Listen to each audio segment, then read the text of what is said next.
Hello guys, मेरा नाम है राहुल लाठी। आज की वीडियो में मैं आप सभी का स्वागत करता हूं। गाइस, आज की वीडियो में हम पढ़ेंगे प्रीपोजिशन के बारे में।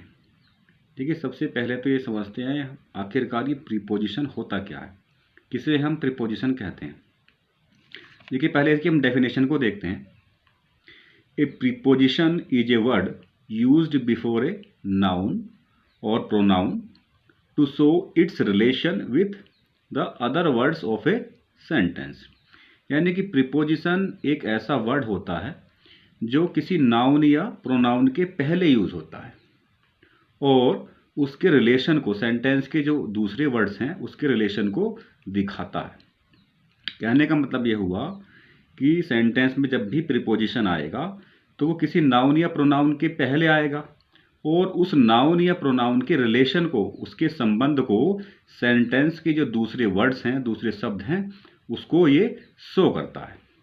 चलिए सेंटेंस के थ्रू इस बात को हम समझते हैं। देखिए, पहला सेंटेंस लेते हैं। I bought this bag from Delhi. मैंने ये बैग खरीदा दिल्ली से। इस सेंटेंस का मीनिंग है कि मैंने ये बैग खरीदा दिल्ली से। देखिए, आई सेंटेंस में एक प्रोनाउन है, काम कर रहा है सब्जेक्ट बनने का। बॉट यहाँ मेन वर्ब है, इसका मतलब होता है खरीदना। दिस यहाँ है, ये पजेसिव एडजेक्टिव है। बैग यहाँ ऑब्जेक्ट है, इस बॉट वर्ब का ऑब्जेक्ट बनना है। क्या खरीदा? एक बैग खरीदा। देखिए, ये फ्रॉम वर्ड है, इसको आप ध्यान से देखिए। फ्रॉम यहाँ प्रीपोजिशन है और इसके बाद जो वर्ड आ रहा है ये एक नाउन है। यानी कि ये दिल्ली नाउन से पहले आया है और इस दिल्ली नाउन को सेंटेंस के दूसरे वर्ड के साथ रिलेट करा। देखिए, आप समझिए इस बात को, सेंटेंस को देखिए। मैंने ये बैग खरीदा, ये सेंटेंस इतना भी हो सकता था। आई बॉट दिस बैग, मैंने ये बैग खरीदा। लेकिन इस सेंटेंस में प्रीपोजिशन आया है जिसने इस सेंटेंस के अंदर नई सूचना को ऐड किया है, नई इंफॉर्मेशन को ऐड किया है और बताया है कि मैंने ये बैग खरीदा। कहाँ से खरीदा? फ्रॉम दिल्ली। दिल्ली क्या है? एक प्लेस का नाम है, अर्थात नाउन है। और ये दिल्ली नाउन से पहले आया है प्रीपोजिशन।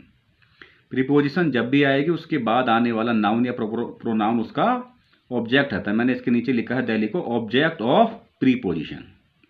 फ्रॉम यहाँ प्रीपोजिशन है, ये अंडरलाइन वाला वर्ड है, ये फ्रॉम प्रीपोजिशन है। तो आपने सेंटेंस में देखा कि प्रीपोजिशन ने सेंटेंस में नई सूचना को ऐड किया और इस दिल्ली को सेंटेंस के अदर वर्ड के साथ जो है रिलेट किया। चलिए अगला सेंटेंस लेते हैं। Ravi is playing in the field. Ravi कहाँ खेल रहा है? रवि मैदान में खेल रहा है। देखिए, रवि क्या है? एक नाउन है, काम कर रहा है सब्जेक्ट बनने का। इज यहाँ हेल्पिंग वर्ब है, प्ले यहाँ मेन वर्ब है। रवि इज प्लेइंग, सेंटेंस इतना भी हो सकता था, रवि खेल रहा है। लेकिन यहाँ क्या है? ये इन यहाँ प्रीपोजिशन है। द आर्टिकल ऑफ फील्ड इस प्रीपोजिशन का, इस इन प्रीपोजिशन का ऑब्जेक्ट बन रहा है। रवि खेल रहा है, कहाँ खेल रहा है? मैदान में खेल रहा है। तो इस प्रीपोजिशन ने क्या काम किया? इस सेंटेंस के अंदर नई सूचना को, नई इंफॉर्मेशन को ऐड किया। और मैंने आपसे कहा कि प्रीपोजिशन के बाद क्या आता है? नाउन या प्रोनाउन आता है। तो फील्ड क्या है? फील्ड भी क्या है? एक जगह का नाम है। इसको मैदान को फील्ड कहते हैं। फील्ड नाउन है और ये क्या काम कर रहा है? इस इन प्रीपोजिशन का ऑब्जेक्ट बन रहा है। चलिए अगला सेंटेंस लेते हैं। The dog is under the table. Dog कहाँ है? डॉग टेबल के नीचे है। द आर्टिकल है, डॉग यहाँ सब्जेक्ट बन रहा है। ये जी यहाँ मेन वर्ब है क्योंकि कोई दूसरी मेन वर्ब नहीं है। अंडर यहाँ प्रीपोजिशन है, द आर्टिकल है और टेबल इस अंडर का, इस प्रीपोजिशन का ऑब्जेक्ट बन रहा है। देखिए, ये बताया जा रहा है कि कुत्ते की स्टेट को बताया जा रहा है। कुत्ता कहाँ है? कुत्ता टेबल के नीचे है। यहाँ अंडर जो है प्रीपोजिशन का काम कर रहा है। और ये टेबल क्या है? टेबल किसी चीज़ का नाम है, थिंग का नाम है। तो ये नाउन है और ये नाउन किसका ऑब्जेक्ट है? इस प्रीपोजिशन का ऑब्जेक्ट है। कभी भी जब भी सेंटेंस में प्रीपोजिशन आएगी उसके बाद उसका ऑब्जेक्ट अवश्य आएगा। और ऑब्जेक्ट कौन बन सकता है? नाउन या प्रोनाउन। तो टेबल इस प्रीपोजिशन का ऑब्जेक्ट है। चलिए अगला सेंटेंस लेते हैं। The pen is on the bed. Pen कहाँ पर है? पेन जो है बिस्तर पर है, बेड पर है।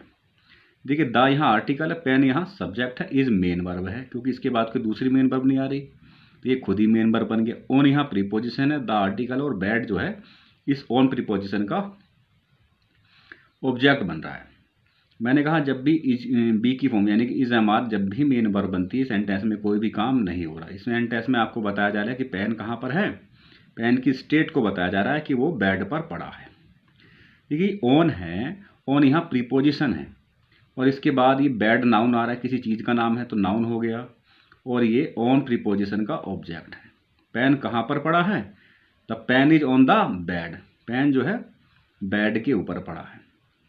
तो आपने देखा कि प्रीपोजिशन सेंटेंस में नई इन्फॉर्मेशन को ऐड करते हैं और इसके बाद जो नाउन या प्रोनाउन आते हैं उनको सेंटेंस के दूसरे वर्ड के साथ रिलेट करते हैं, यानी कि उनका रिलेशन को बताते हैं कि उनका उनसे कहाँ क्या संबंध है।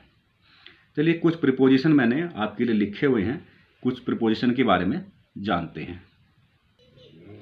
चलिए अब कुछ और प्रीपोजिशन के बारे में जानते हैं कि कौन कौन से वर्ड प्रीपोजिशन का काम करते हैं। देखिए मैंने कुछ प्रीपोजिशन लिखी हुई हैं, जैसे कि इन है, ऑन है, एट है, बिटवीन है, अंडर है, बिहाइंड है, बिफोर है, इनटू है, अमंग है, फॉर है, बाई है, upon, with, with in, decide, across, through. ऐसे ही बहुत सारी प्रीपोजिशन होती हैं, कुछ मैंने आपके लिए यहाँ लिखी हैं। देखिए एक बात समझने की है कि प्रीपोजिशन जब भी सेंटेंस में यूज होती है उसके बाद कोई ना कोई नाउन या प्रोनाउन अवश्य आएगा, क्योंकि वो प्रीपोजिशन आता ही इसलिए है कि उस नाउन या प्रोनाउन को वो सेंटेंस के अदर वर्ड्स के साथ रिलेट कर सके, और जो नाउन या प्रोनाउन प्रीपोजिशन के बाद आता है वह उस प्रीपोजिशन का ऑब्जेक्ट कहलाता है। चलिए दोस्तों, मिलते हैं अगली वीडियो में कुछ नए कॉन्सेप्ट के साथ। आज के लिए इतना ही। Thank you very much.